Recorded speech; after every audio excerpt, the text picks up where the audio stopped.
She broke onto the scene with music ahead of her time and lyrics that truly have made her music absolutely timeless. She's an award-winning singer and songwriter, and we are in her home. My guest today is ASA.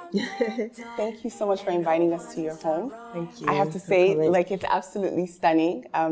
You know, it's really nice to be here and to see you and just to be able to be in your essence. So, how was your 2020? 2020, I know we'll never forget this year, but I think every day of my life has always been a lockdown. I'm usually almost in isolation all the time.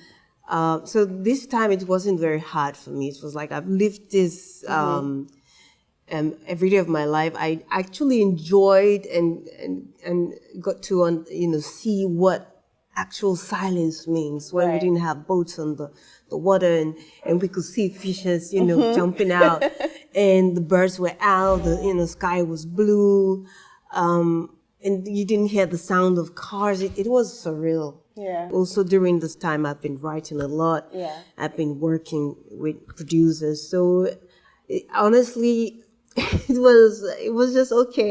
You're like, I'm used to this. I was surfing. It was like, when people complain, I was like, what are you saying? I loved it. I enjoyed, sometimes I'll take a book out and read. It's just my routine every day. Have you always been, enjoyed your space like that? Or is this something that you came into as, your career grew and, the fame and the popularity came? Absolutely not. In fact, as the popularity came and, the fame came, I would deliberately wake up sometimes at 3 a.m. so that I could get that space of quiet with nobody. And then, then 6 a.m., everything starts to stir, the hands in their coop are beginning to, where's our food? And you start to hear horns and, the mosque, I say, okay, it's time for me to go inside now. I'm going to a second phase of my day, which is now going into the studio. But usually, if I'm not in the studio, if I'm somewhere else, I just want to wake up before everyone else. Yeah. How were you when you were a child? Because you're also the only girl in your family. Yeah. Right? What was it like having four brothers? I've always been a loner. I would hide in corners, and maybe if my father is playing music, because he was a cinematographer, and he will, put the music on a loop, and so that he could edit the pictures he was working with. And so I would just sneak in the corner and just listen and listen and dream and dream. The music would take me places. And also we had books, he had a library, and if I didn't have the music, I would have books. So any way possible I could, be by myself was always great. Right. And if I'm always by myself, I would have conversations with myself or with my reflection. Did you have imaginary friends? No, never had imaginary friends. At one point when I was a kid, I was like the neighborhood film director. Yeah. When I was talking, I was always talking art and music and politics, like, as if I knew anything. Or I was just always imitating people I saw on TV. Yeah. So did you think growing up that you were going to do acting, or did you always know that it was going to be music? For me, it was music. Okay. And, acting, or if I get to act, was going to be by the way. Right. And, but it was always music. Music was the first thing, and I never wavered. I never doubted. Yeah. I never, considered doing something else. For me, it was music, When it comes to discovering your sound, in the intro, I said that you created a sound that was timeless before.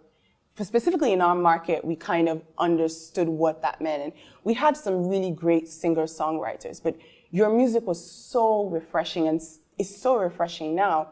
Was that intentional?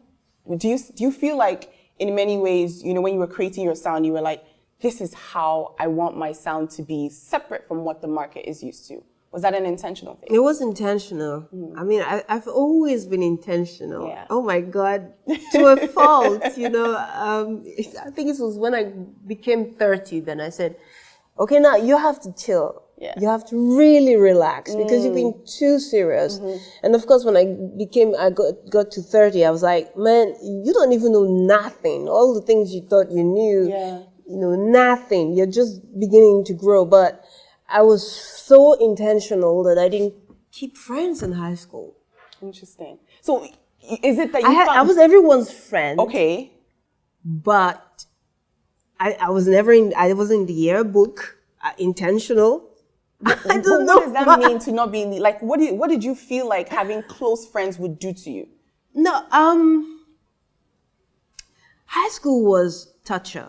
Okay. For me, and it was high school in Jos, Federal Government College Jos, and you know it was like it was a camp, almost cold. We had you know bath with cold water, and we drank from puddles. Yes. Food was hard to come by, and students weren't very reliable. You couldn't trust them. You know, a lot of snitches. Yeah. So something happened in GS2, and I said, I'll never, ever, ever forgive you guys. So that means that you have no friends from your secondary school Everyone anymore, was my friend. I was popular because I was dancer. Okay. But but since that time, I said, I'm not going to be in your yearbook. The best thing is you have to all forget me. Yeah. Because first of all, they criticize you. They're not they don't understand you. They laugh at you when you're different, when you're artistic. They just laugh. They're not encouraging. Yes. So I didn't want to have anything to do with them because they didn't understand. So when I left school, I looked at that gate and say, bye-bye. Look at me now. So really quick, have you ever bumped into any one of them, or has any of them tried to reach out to you and you're like, I don't know you? No, they have. Okay. They have. I mean, I kept a friend who was so kind to me. Okay.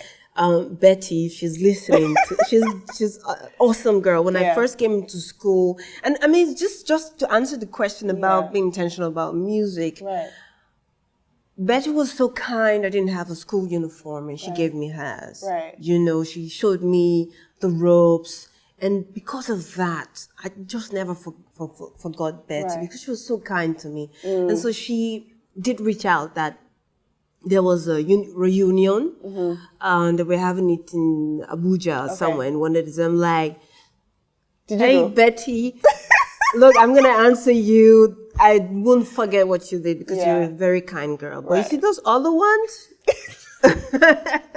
I'm so glad that you're finally telling them, like, this is why you never got tickets to my concerts. So if they ask, I will be happy. Right. I will be. But again, you're dealing with people who don't understand. It's very hard to explain because, I mean, high school was, it was one of the best experiences for me, as well as one of the worst, because what made it horrible for me was, you know, it was cold. We had terrible seniors. Yeah, definitely. Lots of bullying, right? And just children just mean. You talked about trust. It seems as if this experience, it left a strong impression on you on what friendships are like. So how do you feel like that affected you specifically from your 20s to your 30s? You know, this is way back since I was a little girl. I just never trusted people. Maybe it's my father, you know, telling me all the time, you can't trust people, you can't trust people. And so I've always, and I think, I know what it is. People just didn't get me. Okay. You felt misunderstood. To the point where I wouldn't sing publicly.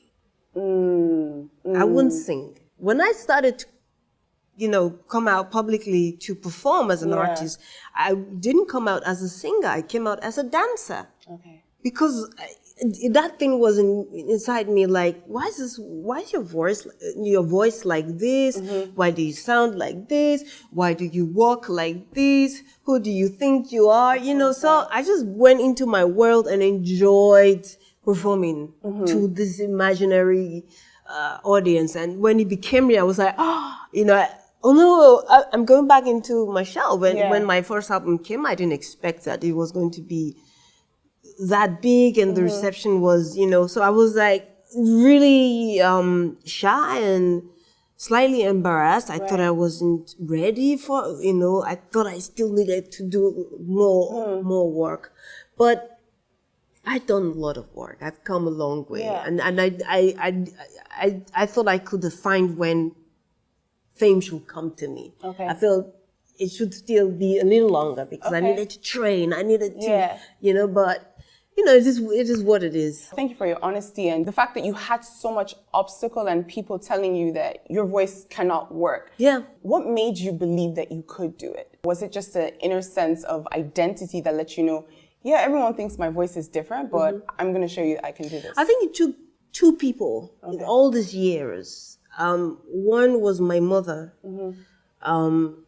She will tell me, that's not your voice. That's not your voice. Why are you trying to sing a high-pitched, with a high-pitched voice? That's not your voice. But that's what they've always told me in church. They wouldn't even let you touch that microphone. Right. It was a struggle. Right. Almost a campaign to get the tambourine, for me. So I thought I didn't have a good voice. So I started to sing, with a head voice. Right, like a nasal sound. Yeah, nasal. And my mom said, but that's not your voice. My mom, by the way, is not musical anyway. When we try to sing a simple song like Happy Birthday, she tends to go, she probably uses the 12 keys of the 12 keys that we have. It's not about the notes with my mom. It's the passion. She has the passion. So you will forgive her. She told me, that's not your voice. And I held that. And then the next time was many years later. I was in the choir, the high school choir, and I was at the back. And I was singing an alto, very low. And the choir master had to come, put his ears to my mouth. I said, that's good. And he walked away. See, that and my mom... And you ran with was that. all I needed, but it took time. Yeah. Until when I went to this competition and I saw, I signed, you have a paper you sign on, and I say, oh yeah, I'm a dancer. So, and some guys came and say, hey, we saw you last week. We think you're interesting. I say, yeah, you think so? Well, yeah. But I mean, do you think you could we're a group, do you think you could do something with us? Like, yeah, I know I sound into dance, but I sing, I sing. For real? Yeah, I sing. Let me hear what you guys sing. I started rapping. I said, You started me. So we got on stage as a group. Yeah. And I sang, just freestyle, saying all kinds of shit because that's what I've always done, about myself, and how old were you freestyling. when this happened? Oh, maybe I was 18. Yeah. And we won 1,000 naira. Do you know what that means to me? I took the 1,000 naira. Yeah. If they still remember me, I'm so sorry. I didn't give them anything. I'm so sorry. No, I needed. I feel this is wonderful. I took the money. That was really nice. I'm kinder than that. So, now, so why did they ask for their own portion? I don't know if they were scared or maybe my face was so hard, like, don't come close. You know what this money is going to do for me right now. That money was like another way. It just reminded me when I bought my first guitar. Yeah. It was like I was getting too much stress from my family. They say, don't sing. We don't want to hear you sing because, my parents had, separated and we had to stay with my grandparents who were Muslims. Not because they were Muslims, they just couldn't stand me singing because I needed to practice, you know. Yeah. And I was practicing with the radio. Yeah. If I hear, anybody could be Busta Rhymes, I would say, I have a better chorus than that, and I would sing. So that 1,000 naira was all I needed because then from that talent show, I met other artists and they say, yeah, come sing backup for me. And so that 1,000 was my transportation. Wow. So I'm so sorry, guys. I hope you understand. I didn't spend it on sweet. I spent it on transportation. I don't think that any of them will be concerned, just considering, how much your art has grown and just from that seed. Did you feel like, it's interesting because I've always been really inspired by the fact that your album infuses a lot of Nigerian heritage, of course, singing in Yoruba. And I've watched concerts where, you're singing a song that's completely in Yoruba and the audience, there's not one black person there and they're singing the lyrics back to you. When that first happened, were you surprised? Like, what was your reaction to that? No, I've always been very intentional with whatever I do. Yoruba is my my mother tongue, and it's so musical. Yeah. Whenever I make a song, I always remember that I've been influenced by many things, by many people. I'm a global person, global citizen, and so I should always remember that I'm speaking to not just one kind of people, but whether I'm singing in Yoruba or in French or in Igbo, remember that your music should reach out to the world if possible. It doesn't matter what language, they should be able to enjoy it. What do your fans, in France and all over the world, what do they usually tell you it is about your music that makes them feel so connected to it? Maybe it's familiar. Okay. Maybe it's soothing. A lot of people say it's soothing. It's not selfish. It's like I sing in the language. Forget what I'm saying. Really, a lot of the time, it's not about what you're saying. It's not in music. It's the melody.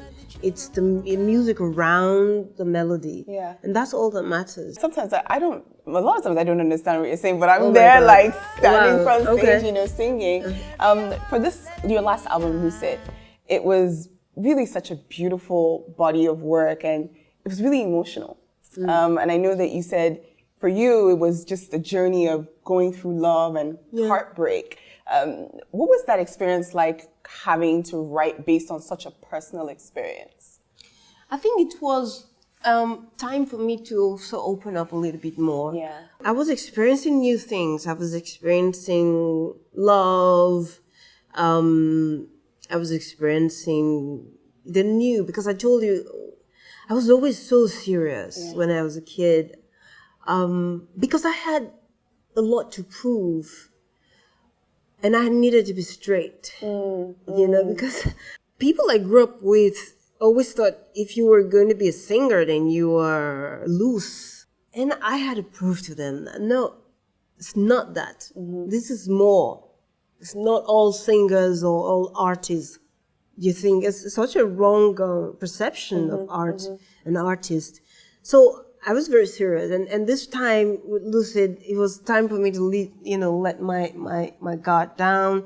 I'd also just come out of a tour, and coming out of a tour like mine, which is always, it takes me 2 years to be on the road for each album. Wow.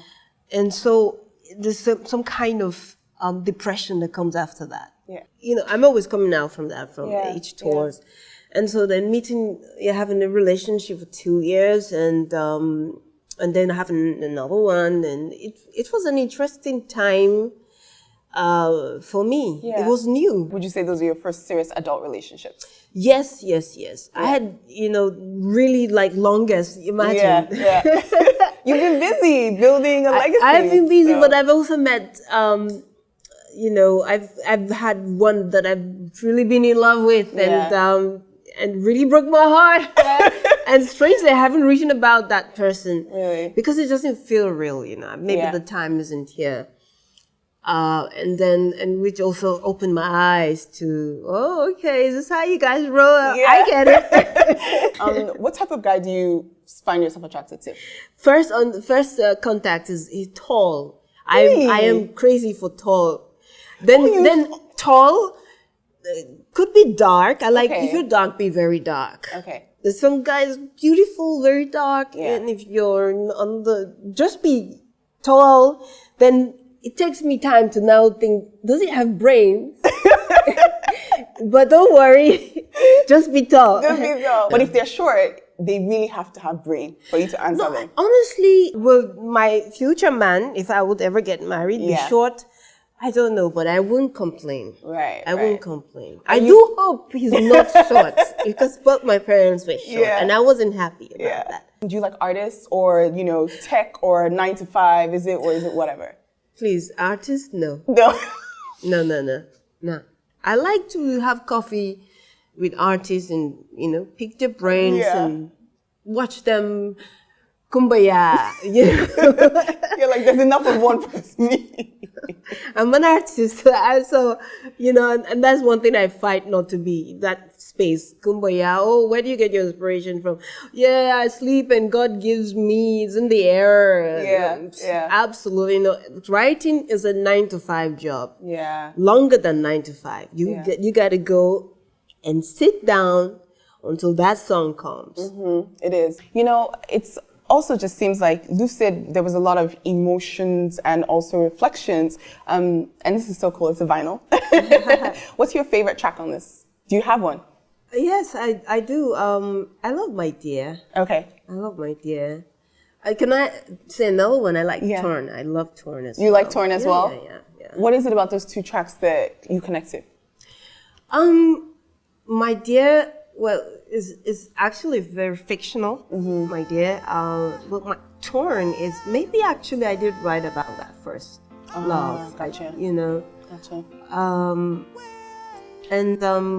It took several years to finally write something. Maybe I'm, gradually coming out of it. But Torn was, it just keeps taking me back to where I was when I was in Belgium. Yeah. I was writing, and that street, that was where I wrote Torn. It was all about the street, just walking on the street and realized that, oh my God, I've done so much for love. Like, it's not necessary, That's it with that song. Like, why do I have to, And if I could really, if I really want to do something and pay back, it's to harm this person. But hey, it's the heart. There's no refund. You can't go to the police for that. You just have to grow up and keep moving. Yeah. And it just always takes me back to that street, that afternoon. The people walking past me while I was just walking straight and thinking. There are some key moments that you remember in that. The heat. Yeah. And just the window, because I always need a window to be able to write. Really? I can't write with a wall. Okay. What other things do you usually have in place when you're in your writing process? Just give me a window. Just a window? I don't know, maybe that's why they call me Asha, because I need to fly. Never know. Your second career after this is comedy, right? Did you know? Hopefully. No, it's really interesting. It's just insightful to hear like the process and the realness of emotion, specifically when it comes to relationships. You mentioned that if you were to get married, do you see marriage in your future? Is it something that you're interested in, or is it like, if it happens, it happens? As I grow older, I become selfish. Yeah. I have a routine now. You see that 3 a.m. that I wake up? Yeah. Can you respect it? And that was a cough of, that wasn't a COVID cough. No, but I was, the guy I was with in a relationship, this is an Englishman, and he noticed that don't go to her very early in the morning. Right. Leave her alone. By 8 o'clock, I'm all yours. Do whatever you want. Yeah. It's okay. Yeah.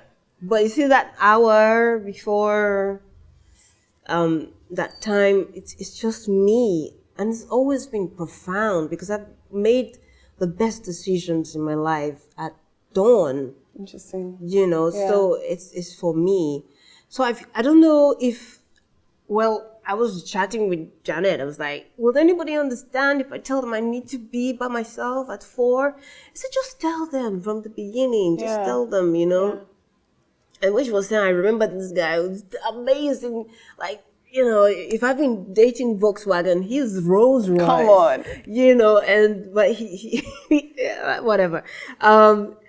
No, that 5 a.m., absolutely not happening. I couldn't be by myself, which was annoying. And I think it's also one of the reasons why I left, because, it's too much of this person.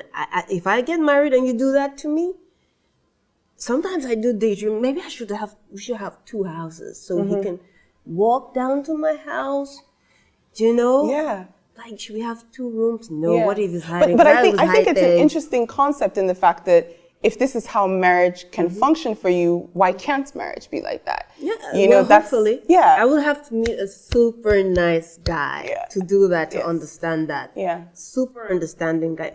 Otherwise, Just leave me, Jaja. I'm cool. You're happy by yourself. I'm just cool. And it's good to know who you are. It's better. The society cannot impose what it expects on us. That's the honest truth. Yeah. And speaking about society, I want to talk. What's your perception of the industry in Nigeria, specifically when it comes to female artists? You know, what are your observations? Well, I'm glad that there are more ladies coming out and doing really awesome work. I mean, Yemi Alade is awesome. Yeah. Tiwa Savage, Simi, my girl, Tenny. Tenny, that's my girl. Tenny, her sister too, she's awesome. Niola. You know, Tams as well. Really, there are a lot of people. Really top artists, and I think that's encouraging for the young artists who are going to come out. Why do you think it's so hard? Patriarchy. I think for some reason, I don't know, they're not supportive to women, and it's wrong. You know, we need. I think the first thing is we just need more women, and when other ladies see this, there are more women, they will be more encouraged. What kind of legacy do you want to leave? You know, do you think about a legacy? I want to be somebody who made other people want to do what I'm doing. Okay. You know, Fela Kuti, I'm sure not a lot of people care about Fela Kuti in terms of when you talk about legends, you don't forget your legends. You celebrate them all the time. And I know they're doing that with the Shrine Festival. But, you know, I would never forget Fela Kuti because he made me want to use my lyrics to pass on messages. So today, when I want to play, like, oh man, you know, I should take it easy, relax, do a playful song, you know, enjoy yourself. I remember Fela Kuti. But he used the song for something. Yeah. That's what I want to be. Okay. You know, that's what I'm still working at. You know? And you've already started it, and you set the ground for so many that are coming behind you, and it's so exciting to see what's going to happen in the future. This is probably one of my possible favorite interviews that I've done. Honestly, it's absolutely amazing. Before we go, we're gonna loosen up a little bit, which we already have. Yes. Okay, so we're gonna play a game. And I want to hear top 5 songs on your playlist from Nigerian artists, and then you can sing like a little snippet from it. Fuji, part of it? Anybody. You will know. You hey.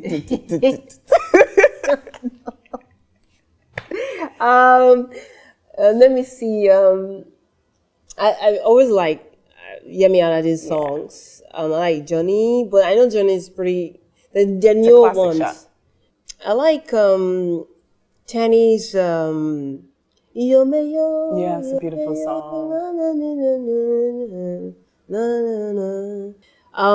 I like Tiwa's African Waste. Yeah, I love that song. Yeah, I like Blow My Mind. Blow my mind, blow my mind. Really good song, well written. Who else? How many? I think you have one more left. One more. Yes. Wandiko.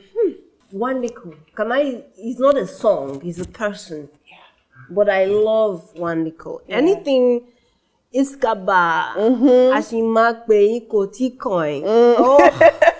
And the falsetto is just spectacular. His use of the language is just, it's just amazing. I wish you gave me more. I know. I just said 5 because, we could be here all day. I'm happy.